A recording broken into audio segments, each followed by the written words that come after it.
মুসলমান মুসলমান এইভাবে মারামারি করা এটা শরীয়তের কোথাও যায় না,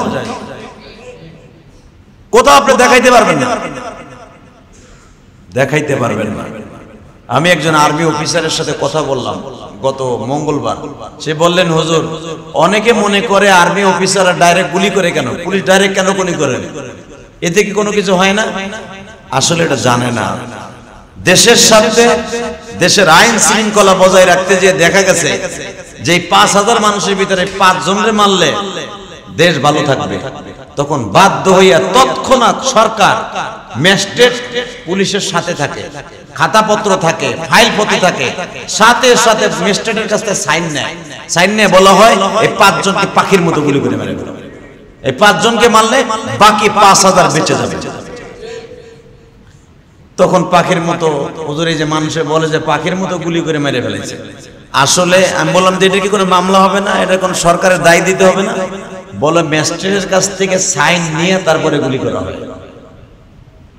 এটা কোনো দিনও মামলাও হবে না, কোনো কিচ্ছু হবে না, কারণ এটা সরকারি দেশদ্রোহী হিসাবে, এরা জঙ্গি হিসাবে অথবা অন্য দুষ্কৃতী হিসাবে তাদেরকে দেশের স্বার্থে তাদেরকে গুলি করা হয়।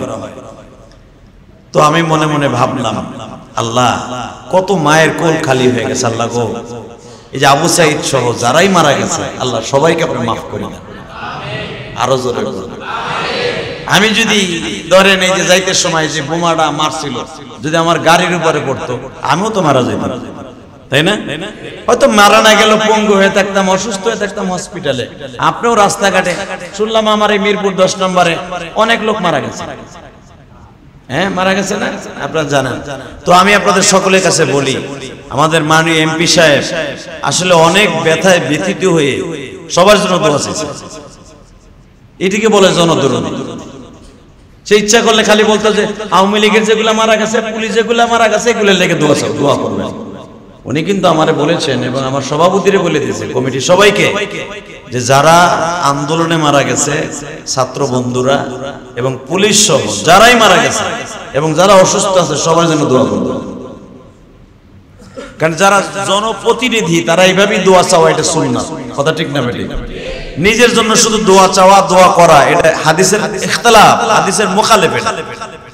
আমি আপনার জন্য দোয়া করব, আমিও অসুস্থ হলে আপনি আমার জন্য দোয়া করবেন। তবে আমি আমার ছাত্র বন্ধুদেরকে বলবো, আবেগে অনেক কিছু করতে যায় দেশের ক্ষতি করি না। এই যে 25,000 কোটি টাকা, কম বেশি সরকারি ভালো জানে, কম বেশি হতে পারে, এই 25,000 কোটি টাকা মাননীয় প্রধানমন্ত্রী বাপের খেত বেচা করবো না, এটা তোমার আমার পকেটেতে নিবো চান্দু। কথা কন না কে? তুমি মোবাইলের টাকা ভরবা 21 টাকা, দেখবা 10 টাকা নাই।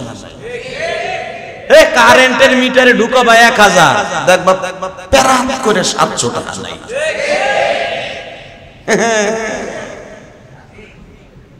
কি ভাবতেছো তুমি? তাহলে কার সম্পদ নষ্ট করছো তুমি? কার সম্পদ নষ্ট করছো? এটা তোমার সম্পদ।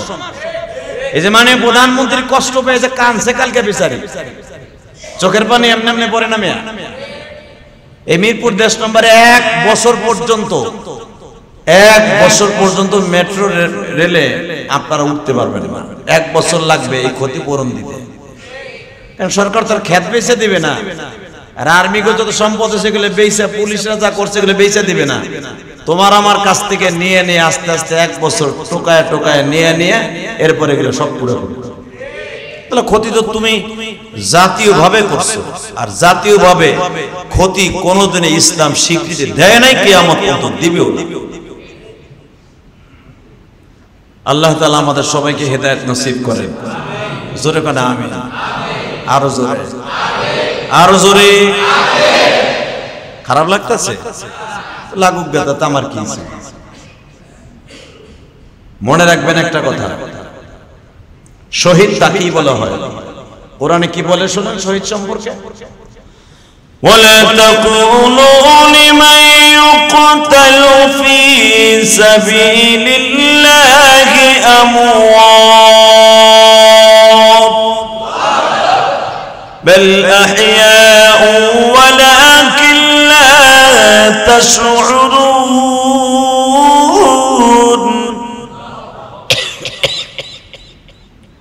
যারা দিন কায়েমের জন্য, ইসলাম কায়েমের জন্য, দিন প্রতিষ্ঠার জন্য, ওয়ালা তাকুলু লিমান ইউকতালু ফি সাবিলিল্লাহ,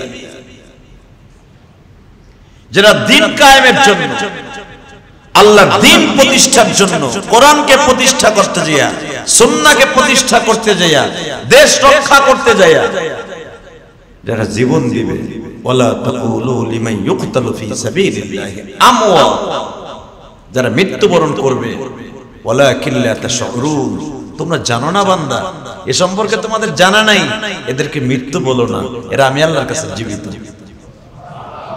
সুবহানাল্লাহ। বাইতে যে কই কথা কি আমার প্রধানমন্ত্রী কার? জোরে কোন। এরপরে কি বলে শুনেন, ওয়ালা তাহসাবান্নাল্লাযীনা কুতিলু ফি সাবিলিল্লাহ বাল আহইয়াউন ইনদা রাব্বিহিম ইরযাকুন, যারা দিন কায়েম করতে যে মারা যাবা, এরপরে আল্লাহ বলেন যারা মারা যাবা, ওয়ালা তাহসাবান্নাল্লাযীনা কুতিলু ফি সাবিলিল্লাহি আমওয়াত বাল আহইয়াউন ইনদা রাব্বিহিম ইরযাকুন, এদেরকে মৃত্যু বলো না, তোমারে যেমন খাবার দেই, ইনদা ইরযাকুন, আমি তারে কবরে খাবার খাবার। কে বলেছে? জীবিত মানুষকে যেভাবে খাবার দেই আমি দুনিয়ায়, শহীদকে আমি কবরে এইভাবেই খাবার। কথাটা কি আমার? শহীদরা আপনি কি মনে করেন? এই যে ফিলিস্তিন যারা মারা যাবে, প্রত্যেকটা মানুষ মুসলমান যদি হয়ে থাকে, ডাইরেক্ট সে জান্নাতি এবং ডাইরেক্ট সে শহীদ।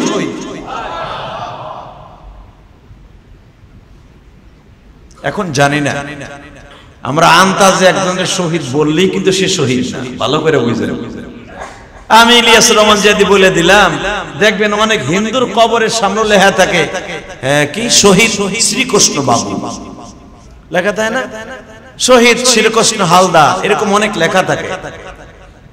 শহীদ হওয়ার জন্য মেন শর্ত হলো তার ঈমান থাকতে হবে। ঈমান কি থাকতে হবে? জোরে কর। আপনি শহীদ বললেই কাজ হবে না। শহীদ তো আপনার স্বাস্থ্য ভাইয়ের নামও শহীদ, আপনার খালতো ভাইয়ের নামও শহীদ, ওই শহীদ হইতে পারে, আল্লাহর ঘোষণা কিন্তু শহীদ না। হ্যাঁ, যদি অন্যায় ভাবে জুলুমের শিকার হইয়া, মাঝে মাঝে পুলিশ ডাইরেক্ট কোনো কথা নাই বার্তা নাই ধরে নিয়ে মেরে ফেলে যায়, আছে না? নাই। আবার অনেক আছে ডাকাতের সামনে মেরে ফেলে যায়। অন্যায় জুলুম করে যদি কাউরে মারে সে শহীদ। আলহামদুলিল্লাহ বলেন। জালেমের অত্যাচারে যদি কেউ জুলুমের অতিষ্ঠিত হইয়া, এখানে দিন কায়েম শর্ত না, এখানে যদি জালেমের অত্যাচারে অতিষ্ঠ হইয়া মারা যায়, কেউ জুলুম করে মেরে ফেলো, কালি কালি বেটার কোনো অপরাধ নেই, সে মুসলমানের সন্তান, সে শহীদ। কারণ তার জীবনের যত গুনাহ আছে সব মাফ করে গুনাহগুলো চলে যাবে যে তারে মারছে তার ঘাড়ে, আর তার জীবনের যত নেক আমল আছে চলে যাবে ওই লোকটার ঘাড়ে। এই জন্যই তাকে বলা হয় নিষ্পাপ শহীদ, ডাইরেক্ট জান্নাতে চলে যাবে। মুহররম মাসে 2024 সালে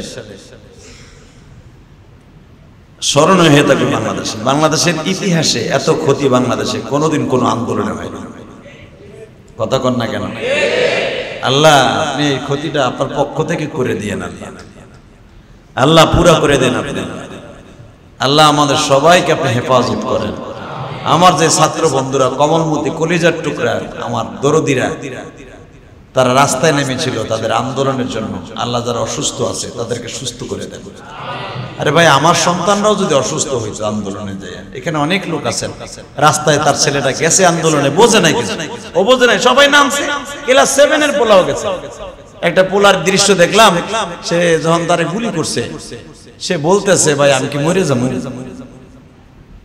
পাশের লোক বলতেছে তুই মরবি কে, তুই এখন ট্রিটমেন্টে যাবি, হসপিটালে যাবি, জানি না ছেলেটা বেঁচে আছে কিনা। তো ও যে বুঝতে পারতেছে যে আমারে গুলি করছে, আমি মরে যাবো, এই যে ওর দৌড়ত যে আমি মরে যাব। ভাই, আবেগে মানুষ অনেক কিছু করে, মৃত্যুর সময় কিন্তু মানুষ তখন বোঝে। এই যারা গলায় রশি দেয়, আপনি মনে রাখবেন, গলায় ফাঁস দিয়া মরে, ফাঁস দিয়ার আগ পর্যন্ত শয়তান সাহেব আপনার গাড়ি তাই যখন রশিটা আপনার নরুলিতে আটকে যায় তখন কিন্তু শয়তান আপনার কাছে থাকে না, তখন কিন্তু আপনি বাঁচার জন্য অনেক চেষ্টা করেন। দুনিয়া সব মাখলুক মৃত্যুর যখন সময় ঘনায় আসে বাঁচার জন্য অনেক চেষ্টা করে। যারা বিষ খায়, এন্ডি খায়, নাপাক জিনিস খায়, যারা মারা যায়, মনে রাখবেন মরার আগে রাগে ক্ষোভে অনেক কিছু মানুষ জিদে অনেক কিছু করে। যখন তার মৃত্যুর সময় আজরাইলের থাবা শুরু হয়ে যায় তখন ওই মানুষটা বাঁচার জন্য অনেক চেষ্টা করে। কারণ এই পৃথিবী ছেড়ে কেউ যেতে চায় না।